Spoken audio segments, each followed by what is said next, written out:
Hello and welcome. आज के video में हम धन विधेयक और वित्त विधेयक के अंतर को समझेंगे। धन विधेयक और वित्त विधेयक क्या होता है, तो सबसे पहले हम धन विधेयक को समझते हैं। धन विधेयक का उल्लेख अनुच्छेद 110 में किया गया है। धन विधेयक एक सरकारी विधेयक होता है। धन विधेयक हमेशा सरकार के किसी मंत्री के द्वारा प्रस्तुत किया जाता है। इसके अलावा इसको लोकसभा में ही पुनर्स्थापित किया जा सकता है और राज्यसभा में इसको पुनर्स्थापित नहीं किया जा सकता और राज्यसभा की शक्ति बहुत सीमित होती है धन विधेयक के मामले में। ये 14 दिन से ज़्यादा इसके बारे में या इसको नहीं रोक कर रख सकती है। 14 दिन के अंतर्गत वो अगर कोई विचार करना चाहती है तो कर सकती है और नहीं अगर करती है तो ये विधेयक पास मान लिया जाता है। कोई भी विधेयक धन विधेयक है अथवा वित्त विधेयक, इसका फैसला हमेशा लोकसभा का अध्यक्ष ही करता है।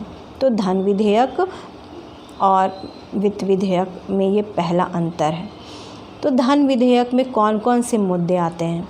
धन विधेयक के अंतर्गत कर से संबंधित पहला मुद्दा है। यदि सरकार कोई किसी टैक्स को बढ़ाना चाहती है, कम करना चाहती है, उसको समाप्त करना चाहती है या कोई नया टैक्स लगाना चाहती है, तब वो विधेयक धन विधेयक कहलाता है। इसके अलावा धन संबंधी और भी कोई बात, जैसे सरकार संचित निधि से या आकस्मिक किसी भी निधि से अगर कोई प्राप्ति चाहती है तब भी वो धन विधेयक होगा, या ऋण संबंधी कोई दान है या ऋण की अदायगी से संबंधित विधेयक है तब वो धन विधेयक कहलाता है। तो ये धन विधेयक है। अब वित्त विधेयक क्या होता है?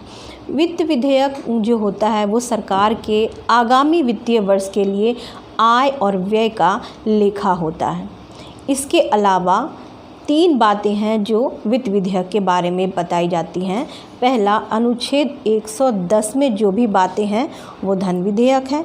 अनुच्छेद 117(1) में जो बातें हैं वो धन विधेयक ना, वो वित्त विधेयक है, यानी वित्त विधेयक का पहला टॉपिक। और 117(3) में जो बातें हैं वो भी जो हैं वो वित्त विधेयक है। तो 117(1) और 117(3) विधेयक है और धन विधेयक जो कि 110 अनुच्छेद में है वो भी वित्त विधेयक है। इस तरह से धन विधेयक वित्त विधेयक का एक छोटा सा हिस्सा होता है। सभी धन विधेयक वित्त विधेयक होते हैं लेकिन सभी वित्त विधेयक धन विधेयक नहीं होते हैं। तो 110 को हम समझ चुके हैं कि संचित निधि से कोई खर्च हो, कोई नया टैक्स हो या कोई ऋण की अदायगी हो तब उसको कहा जाता है धन विधेयक। अब इसको समझते हैं 117(1) और 117(3) में क्या है। तो 117(1) में क्या है कि जो भी बातें 110 अनुच्छेद में कही गई हैं उसके अलावा जो विधायन संबंधी कुछ कानूनी बातें अगर उसमें और जोड़ दी जाएं तब वही विधेयक वित्त विधेयक बन जाता है। कोई भी टैक्स से संबंधित विनियमन बनाना हो या कोई और मुद्दे हो कानून संबंधी तो वो वित्त विधेयक बन जाता है अनुच्छेद 117(1) के अनुसार। दूसरा है अनुच्छेद 117(3). इसमें क्या है?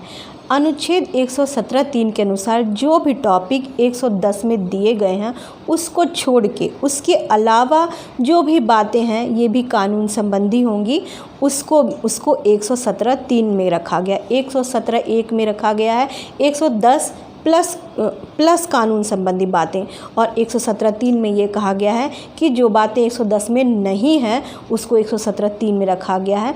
तो 110, 117(1) और 117(3) जो है वो वित्त विधेयक हो जाते हैं। तो इस तरह से धन विधेयक हमेशा वित्त विधेयक का हिस्सा होता है और वित्त विधेयक जो होता है वो साधारण विधेयक की तरह होता है, उसको साधारण विधेयक की तरह ही प्रस्तुत किया जाता है और यह भी राष्ट्रपति के पूर्वानुमति से ही हमेशा प्रस्तुत किया जाता है, लोकसभा में ही प्रस्तुत किया जाता है और इसके मामले में भी राज्यसभा की शक्ति बहुत सीमित होती है। वो इस पर सुझाव देती है, ना मानना लोकसभा पर निर्भर करता है। तो ये अनुच्छेद 110 धन विधेयक, अनुच्छेद 110, 117(1), 117(3) वित्त विधेयक। तो ये डिफरेंस है धन विधेयक और वित्त विधेयक का।